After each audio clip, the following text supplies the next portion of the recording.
Bonjour chers amis, on se retrouve pour l'étude de nos deux halachot. Nous sommes à halakha 7 et 8. Halakha 7 et 8 du chapitre qui est en rapport avec la mitzvah du tzitzit.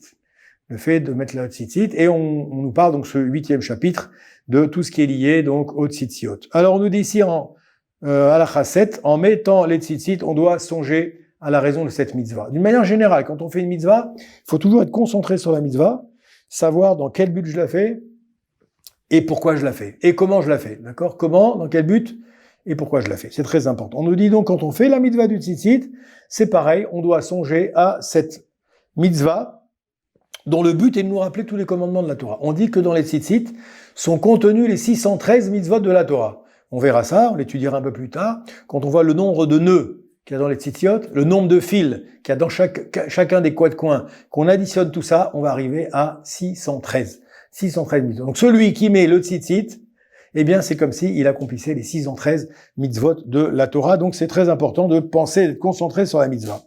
Halakha 8, a posteriori, on est acquitté si on pense seulement à accomplir la mitzvah. D'après certaines opinions, on est quitte même si on n'y pense pas.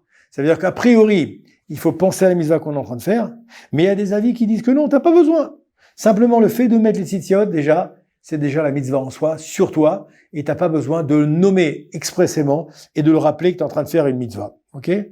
Mais on fait en vérité, on nous dit que comme c'est quand même une mitzvah importante, une mitzvah positive de la Torah, c'est bien d'être concentré et c'est bien de penser à ce qu'on est en train de faire au moment où on met les tzitzit, comme au moment où on met les tefillin, c'est pareil. Ce sera le même inyan. D'accord?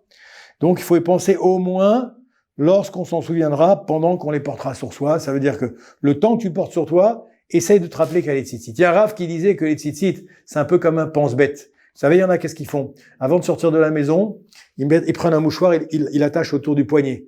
Pour se rappeler qu'il faut faire une chose, ils ont mis le mouchoir autour du poignet. Comprenez?